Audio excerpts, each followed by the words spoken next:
What's up? What's up? What's up? I'm Alexandra, excited to be here with you. Welcome to today's live. What is going on, my friends? If you are new to joining me on a live, this is something that I like to do. I like to go live, and it's your opportunity to ask your questions about what it's like to live with herpes. I was diagnosed with HSV1 in 2003, so it's been 20 years.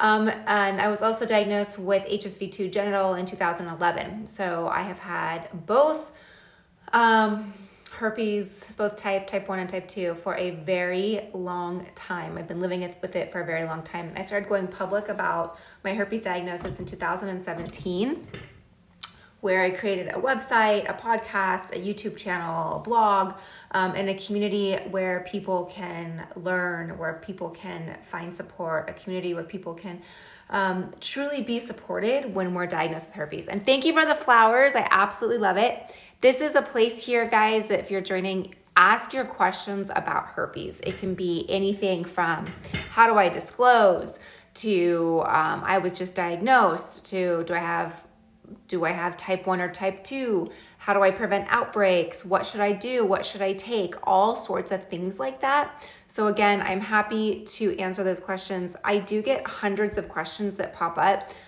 So I do my best to go in order. So if you have questions, definitely ask them now while people are just joining. But I do go through them. I hope you understand that I can't get to all of the questions. Like I said, I do my best to get through all of them, but sometimes that doesn't happen. Hi from Puerto Rico. Hi there. I am in Las Vegas. So anyways, some of the questions that I was getting a lot of earlier on the support group calls this week were questions when it came to newly being diagnosed and how do we know where we got it from. One of the things that we want to do when we're first diagnosed is be able to point the finger and be like, you did this to me. Where did this come from? And a lot of times we're never gonna know where it came from. And the reason why is because this virus, it can lie dormant in our system for weeks, months, decades. And so that's one of the things that is extremely frustrating, is it makes it very hard to pinpoint who and where and when and how we pick this up. The fact of the matter is 90% of the people by the time they're 50 will be exposed to the virus. So basically everybody is going to be exposed to this herpes virus, type 1 or type 2, at some point in their life. And it's a matter of us, picking it up. It's a matter of us getting it. It's a matter of our immune systems being weak that day and us getting it. So also something to consider is majority of the people are asymptomatic. So most people will never get an outbreak. Most people will never know they have herpes because they're never going to get tested and they won't get an outbreak. You have a question? Yeah, definitely ask me your questions here. How's the meat curtains looking? Do I not know what that means? Are we talking about female parts? I don't know. I'm not going to go with that one. But guys, definitely ask your question. Is it true white people eat their food like warm instead of hot? Serious question. I have no idea. My husband likes everything hot. He wants hot plates. I don't think so. I don't think we eat our food warm. I don't know. Why do not white people eat their food hot? I don't know. I have no idea. Guys, if you are diagnosed with herpes or know somebody that has herpes, this is a great opportunity to send them this information. Definitely forward this information. And that's why I'm here. That's why I go live and answer these questions. Also, those of you that have joined or have followed me, I truly appreciate it. Thank you for the follows. Thank you for joining us today. Am I herpes positive or no? Yes, I have HSV1 and I have HSV2. I have both types of herpes. I am positive for both types of herpes. Can you have the same type in 2 locations? Awesome question. Yes, you can have this. You can have 2 types in the same location. You can have type 1 and type 2, both oral, or type 1 and type 2, both down there. So you can definitely have both types in both locations. How you would know that is a blood test isn't going to determine where you have it. It's just to confirm that you have it. You would have to swab the actual outbreaks. 10 years before I had an outbreak, I didn't know I had it. Yes, that's very, very common. That's what I was talking about earlier on the call, is it's very common for us to come across it at some point in our life, have no idea we have it dormant in our system for decades, and then it suddenly pops up, or we get a blood test and have no idea. Did you take medication when I was pregnant? I did not. I didn't take anything until a few weeks before delivery. So I took the antiviral, valacyclovir, about, 4 or 5 weeks prior to my delivery date. And that was something that my doctor and I decided on. Definitely talk to your doctor, ask your doctor questions. They do tell you can take the antiviral while pregnant, but it was something for me that I was like, I don't want to put anything in my body I don't need to. So I did not. Can you prevent giving it? Let's see. Is it generally preventable? Yeah, that's a hard question. Is herpes preventable? It's not preventable to never be exposed to it. It's pretty much impossible to never be exposed to it. For example, I gave the statistics earlier. By the time you're 50, 90% of the people have come in contact with herpes. So it's impossible not to be in contact with the virus. Just too many people have herpes, and it's a skin-to-skin disease. So we're going to touch people, whether they're people we're in relationships with, they're our family members, we're going to touch people. And so that's how the transmission occurs. Most people that have herpes don't know they have it. So that's pretty difficult to not ever touch somebody the rest of your life. Is it preventable? If you know you have it and you're aware that you have it and you communicate this with a partner, and both you and your partner are able to communicate this and be on the same page, then it is pretty good at preventing transmission. There's things that we can do. One in which that I do, that I recommend, I can't recommend, but what my husband and I do is I take lysine and I take monolaurin daily. These two supplements are extremely helpful at suppressing the virus. Lysine is an essential amino acid. It's a protein that basically helps prevent the replication process of the virus, helps prevent the other protein that basically replicates the herpes virus. So I take this daily, and then monolaurin breaks down the outer layer of the enveloped viruses, which herpes is an enveloped virus, and it breaks down that outer layer so that our immune systems can penetrate it. So when we have active viruses going on in our body, the herpes virus or monolaurin allows it to penetrate the herpes virus, and then our immune system can do what it needs to do. So those are some things that I personally take. I do have them linked. You do get a discount. I have them linked in the bio for you. You can check them out. Also, thank you guys for the hearts. I love seeing the hearts. I appreciate the hearts. So thank you, thank you, thank you. I love the roses, all of that. So thank you. Do I feel less attractive with having herpes? No, I don't. It's all basically by me. If I were to say I feel less attractive because I have herpes, then I'm letting this herpes virus dictate how my happiness, and I'm not about to let a microscopic virus dictate my body, especially a virus that the majority of the population has. So no, absolutely not. I don't feel less attractive for having herpes. And I've never, my husband's never made me feel less desirable or less anything for having herpes. It's whatever, who cares? If anybody makes you feel that way or is using that as a carrot, oh, no one else will love you because you have herpes, but I love you. Or no one else is going to accept that you have herpes, but I accept that you have herpes. That's a red flag. That's an example of some sort of control. That's an example of a toxic relationship. So definitely don't go for that. But my husband, it's just not even an issue in our marriage.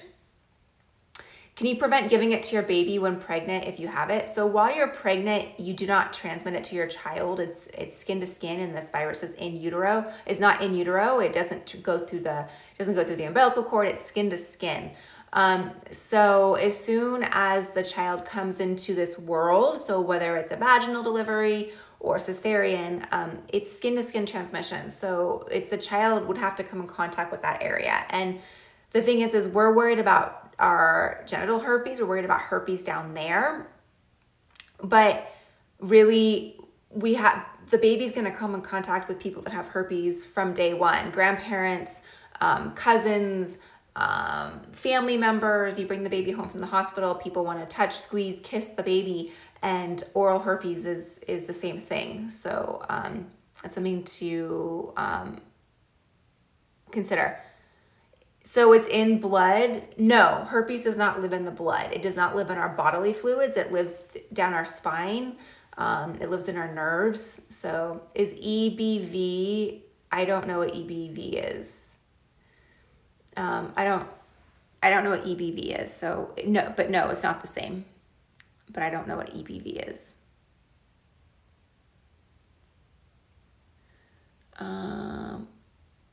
It was horrifying being diagnosed with herpes, I'm sure. It is. I was horrifying as well. Like, it was absolutely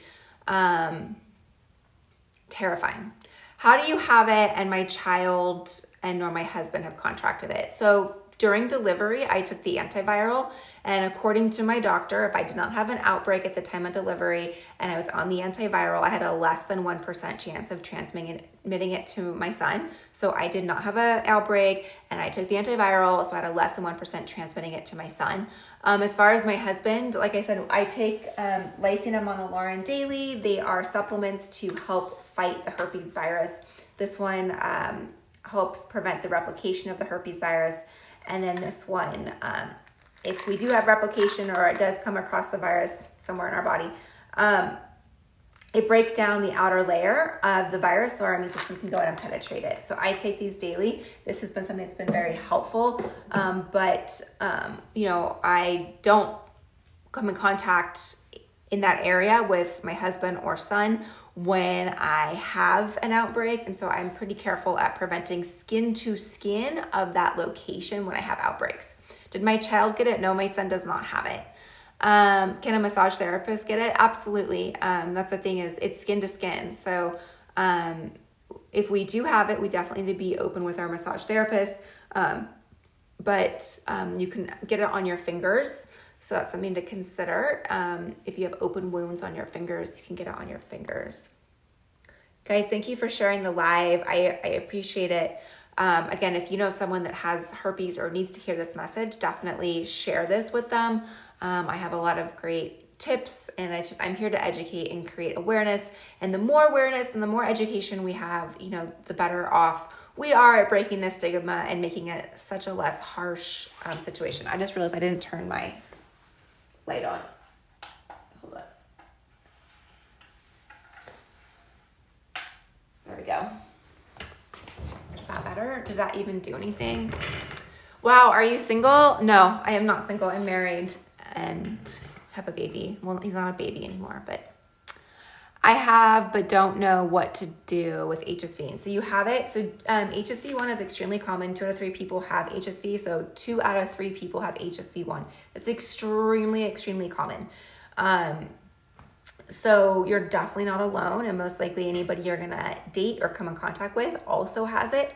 Also, we need to remember that anyone you're gonna date that doesn't have it, they've already come in contact with it at some point in their life. What are they called? Oh, these supplements, they're called, this is lysine. They're both from Palmera Health. This is lysine and this is monolaurin. Again, they're linked in the bio. You can check them out. I also have some other great products in there that are specifically made for herpes outbreaks. And this is our bestseller, the Rescue Balm. You apply it directly to your herpes outbreak. And it helps with the pain. It helps with soothing the wound. It helps with wound repair. It has some great natural ingredients like peppermint oil, eucalyptus, lemon balm. So it has essential oils built into it. We have this Epsom salt bath that is life-changing. I don't take enough. This is 3 baths in 1 container. And this right here is our bestseller. It's the Reviver soap. Our new soap is not colored like this. We had a hard time keeping the color consistent with the dye. But anyways, the soap is we sell out every couple weeks. We can't keep it in stock. So this is the Reviver soap, and I like to use it directly on the outbreak, especially when I have an outbreak. You can use it with or without herpes. My husband uses it, my son uses it. Like I said, this is the only one I actually have right now because we keep selling out, and I personally don't have like any right now, but yeah, they are awesome. So definitely check out what the herpes products we have in linked for you. When you have an outbreak, what do you take or use for the pain and discomfort? So I don't take anything for pain. What do I use for pain and discomfort is what I just showed you here with, oh yeah, and there's also the Everyday Wellness Oil. You can apply this directly to your outbreak, or you can put this in your bath. You can put it all over your body, but this has tea tree oil, lemon oil, and lysine in it. So this is gonna be really helpful for spot treating the outbreak. But these products are especially formulated for people living with herpes and also to help with the pain. So that's what I do. As far as, and I also take the Lysine monolaurin. Is this the same for cold sores? So cold sores are herpes. Cold sores can be transmitted to a person sexually as well. So that's something to remember and remind and keep in mind. So yes, it's the same for cold sore. How often do you get HSV2? Yearly? You know, it depends. I've gone years without outbreaks, and I've had years where it felt like every other week I had one. So it really depends. I would probably say like 6 a year would probably be accurate. Yeah, cold sores are herpes. I used my roommate's razor one day and I got herpes that way. Still hate myself for that. Potentially, I don't know it's really hard to get herpes. The only way that you would get is if your roommate had an active outbreak and just used it, and then you like cut yourself or something of that nature. I mean, we shouldn't use razors of other people, obviously, but that's kind of hard to get. You may have come in contact with it from somebody else and aren't aware of it. Again, these things can lie dormant in our system for a really long time, and then we get outbreaks. I think I'm having an outbreak on the exact same spot as the first time. Is that normal? Yes, that's normal. Mine repeats. What is a supplement versus antiviral? A supplement is something that supplements your diet. It's not a drug. We need a prescription for it. These are supplements. These are proteins. It's also lauric acid. They're supplements. They're minerals. Antivirals are prescription drugs that you have to get a prescription from your doctor that are made by the pharmaceutical companies and that are FDA researched or proven to help with the symptoms. Do I take the antivirals every day? Sorry, I'm going to move through.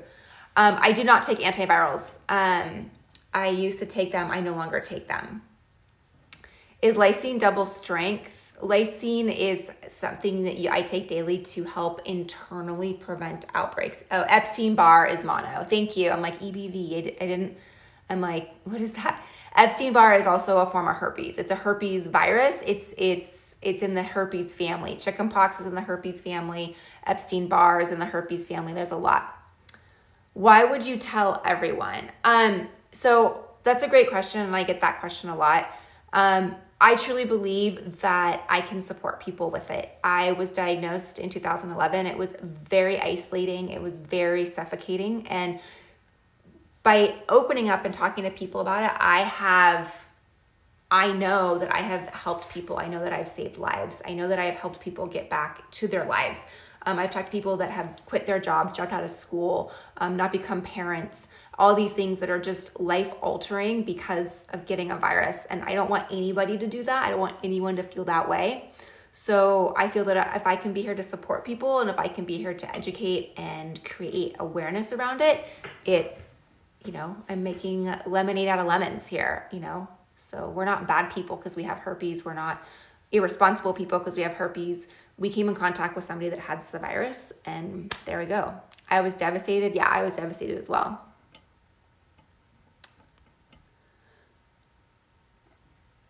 What's the transmission percentage without protection during becoming intimate and taking antivirals. So I'm not a doctor, but my doctor told me the chance of transmission the chance of transmission without an outbreak while taking the antivirals gets you to about 1% or less than 1% chance of transmission. So it's pretty low. Again, this is from my doctor. Definitely go out and do your own research. You'll see different statistics on there. I personally am not a statistics person, because if you're meant to get it, you're meant to get it. Like you can't, you know what I mean? Like that's just how I think. If you're going to get it, you're going to get it. And there's other things that we can do that can help us prevent it. Would be like boosting our own immune system, not just relying on our partner, but boosting our own immune system so that our immune systems can fight it off, or it doesn't even like phase it. By, vitamin D, vitamin C, vitamin zinc. So taking things like that, I think is going to be really helpful, or having our partners take that. Why don't I take the antivirals daily? I just don't want to be on a prescription drug. I've been on them. The older I've gotten, the cleaner I've gotten with my diet, with what I put into my body, and I just don't want to be putting a drug into my body is how I feel. Are those prescribed? The antivirals are prescribed. The supplements that I'm talking about are not prescribed. They're just supplements. They're over the counter.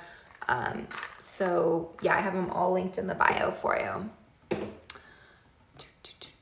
A guy I'm dating recently disclosed that he has HSV. Any advice? This is totally new for me. So I recommend that you go get tested yourself, just so that you know. So if you're dating someone that has herpes and you don't know about it, go get tested so that we're all on the same page. What we don't want is potentially for you to get it in the future and always assume that it was from this partner when you may have already had it in the past.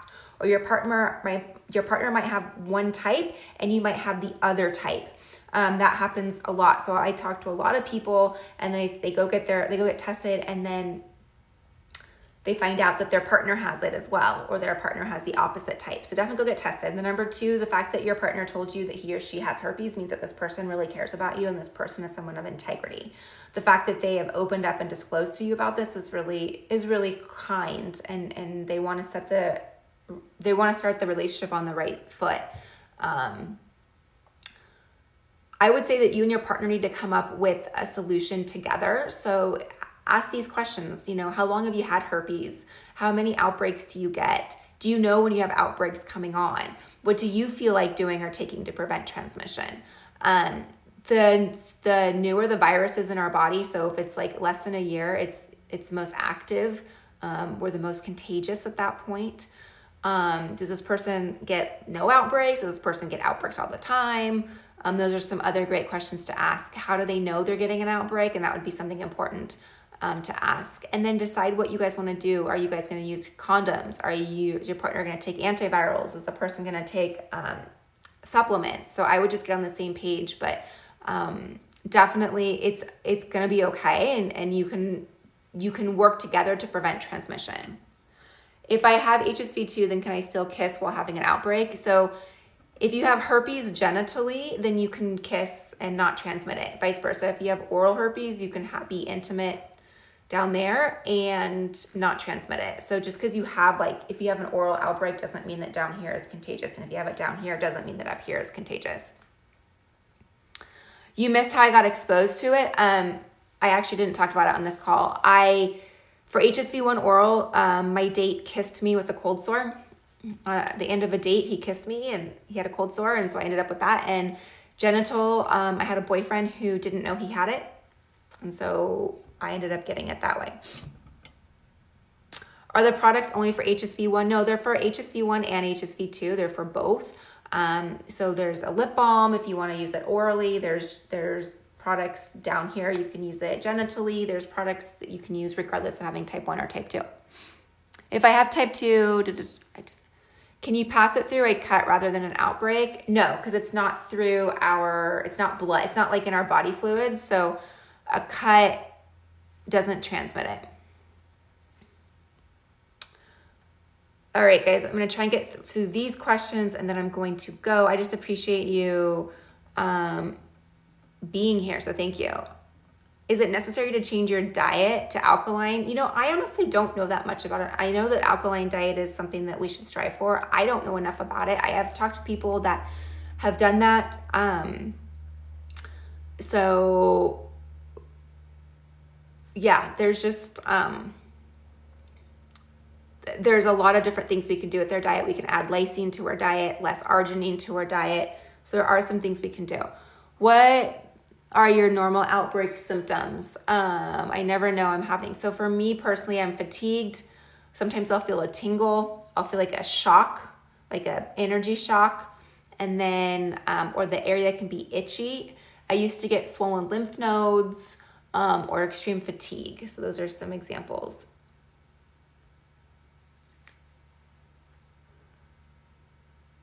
In 2009, someone had their first outbreak. They never had one since. That's awesome. Thank you so much for your advice. You're welcome. It stressed me out that I don't know what to look for if I get OB. OB, I don't know what OB is. OB, if you get an outbreak. Obviously a blister. It could be a paper cut. It could be one blister. It could be a cluster of blisters. Are some things to look for. Like, what do I need to look for in viral shedding? So with viral shedding, we don't know when it's happening. It's typically asymptomatic. We don't know it's happening. There's no symptoms. If we do have any type of symptomatic viral shedding, it would be tingles or itch or even nerve pain. How do you know when it's fine to get back active after an outbreak? After the outbreak has healed, some doctors recommend a week. It'd really be up to you and your partner to discuss when you feel comfortable. So once it's healed and gone away, then would be the ability to do that. All right, guys, I think I've gotten through all the questions. You're welcome. You're welcome. I gave my partner HSV2 while not having an outbreak. So majority of transmissions actually do occur without an outbreak, which really does put a damper on things because we want to be able to know when we have outbreaks and know when we're contagious. So it's called asymptomatic shedding. And so that happens when the virus sheds the viral DNA and it pops up to the surface of the skin where we are contagious. And that's how it happens.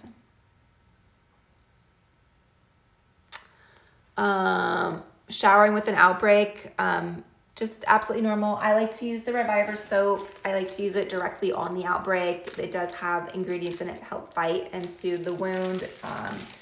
But yeah, that's what I like to use. Okay, I'm gonna answer this one last question. You don't know how to tell a guy that you're interested in that you have herpes. So I have a toolkit on this where I go into a lot of details on this. But I would say it's when you are ready to be intimate with this person and you need to open it with what I like to open it with sexual health. Like, what are we going to do going forward about our sexual health? Are we going to get tested? Have you been tested? Can I see your results? Have you been tested for herpes? You know, I'm negative for these things. I'm positive for herpes. Here's what this means. What questions do you have? So I definitely go into that a lot more in our toolkit. But anyways, thank you guys. Thank you for all the hearts and the follows and the shares. And I really appreciate you being here. So thank you. Like I said, everything I mentioned is linked. You can check it out. And do I use gloves? I do not use gloves. So I appreciate you all. Thank you for being here. And I will see you soon. Have a great Thursday.